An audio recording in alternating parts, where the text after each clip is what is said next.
Welcome back students. આપ સૌનું આપણી યુટ્યુબ ચેનલમાં હાર્દિક સ્વાગત છે.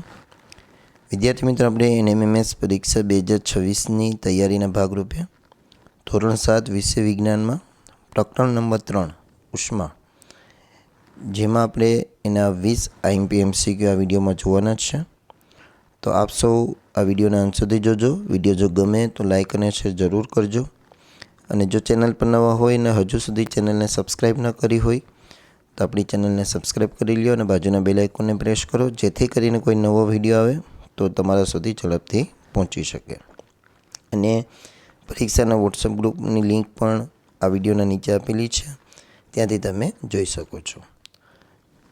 પહેલો પ્રશ્ન છે, ગરમ હવામાનવાળા પ્રદેશોમાં મકાનની બહારની દિવાલોનો રંગ કયો રાખવો જોઈએ? તેમાં જવાબ આવશે સફેદ.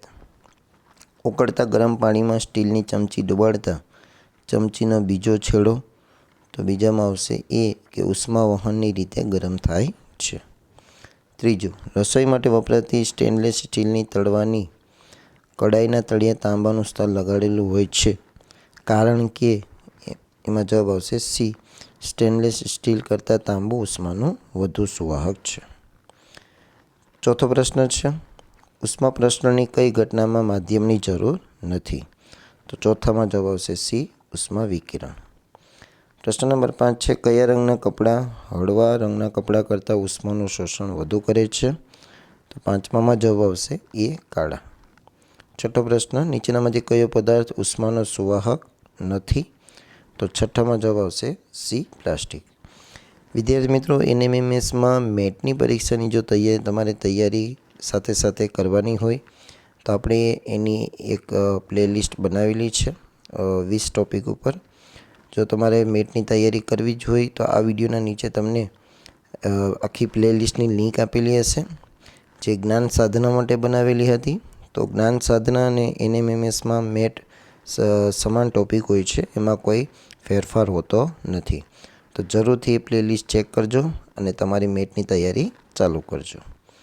પ્રશ્ન નંબર 7 છે, પારો ઉષ્મા સંચરણની કઈ રીતથી ગરમ થાય છે? તો એમાં જવાબ આવશે એ, ઉષ્મા વહન. પ્રશ્ન નંબર 8, તડકામાં મૂકેલી થાળી ઉષ્મા સંચરણની કઈ રીતથી ગરમ થાય છે? તેમાં જવાબ આવશે સી, ઉષ્મા વિકિરણ. પ્રશ્ન નંબર 9માં જવાબ આવશે ડી, કે 30 ડિગ્રી તાપમાનવાળા 1 લીટર પાણીને 50 ડિગ્રીવાળા તાપમાનવાળા 1 લીટર પાણી સાથે મિશ્ર કરતાં બનતા મિશ્રણનું તાપમાન કેટલું થાય? તો કે 30 ડિગ્રીથી 50 ડિગ્રીની વચ્ચે. 10મો પ્રશ્ન છે, તંદુરસ્ત મનુષ્યના શરીરનું તાપમાન ખાલી જગ્યા હોય છે? જવાબ આવશે બી, 37 ડિગ્રી. 11મો પ્રશ્ન, 40 ડિગ્રી તાપમાન ધરાવતા લોખંડના ગોળાને 40 ડિગ્રી જેટલું તાપમાન ધરાવતા પાણીમાં મૂકવામાં આવે તો 11મામાં જવાબ આવશે બી, ઉષ્મા ગોળાથી પાણી તરફ કે પાણીથી ગોળા તરફ વહેશે નહીં. 12મો પ્રશ્ન છે, કયું જોડકું વિસંગત છે, એટલે કે એકબીજા સાથે મેચિંગ નથી? તો 12મામાં જવાબ આવશે સી, ત્રીજો, હવા અને ઉષ્મા વહન. એવી રીતે 13મો પ્રશ્ન છે, નીચેનામાંથી સાચું જોડકું કયું છે? તો 13મામાં તમારો જવાબ આવશે એ, પહેલામાં સામે ડી, બીજા સામે સી, ત્રીજા સામે બી અને ચોથા સામે એ. 14મો પ્રશ્ન છે, પદાર્થના ગરમપણાની માત્રાને શું કહે છે? તો 14મામાં જવાબ આવશે બી, તાપમાન. તાપમાનનું માપન કયા સાધન વડે કરવામાં આવે છે? તેમાં જવાબ આવશે થર્મોમીટર.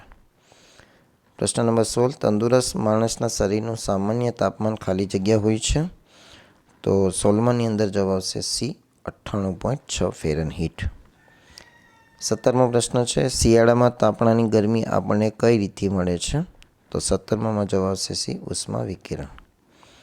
18મો પ્રશ્ન, લેબોરેટરી થર્મોમીટર પર તાપમાન દર્શાવતા આંક ક્યાંથી ક્યાં સુધીના હોય છે?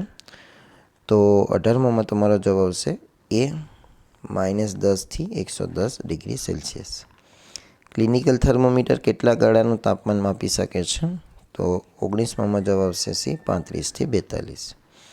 અને 20મો પ્રશ્ન છે, ગરમ ચા મૂકી રાખતા ઠંડી પડે છે તો આ ક્રિયા ઉષ્મા સંચરણની કઈ રીતથી થાય છે? તો 20મામાં જવાબ આવશે બી, ઉષ્મા વિકિરણ.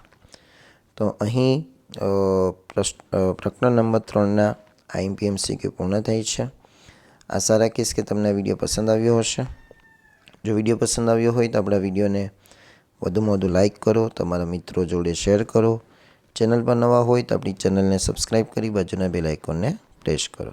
Thank you very much.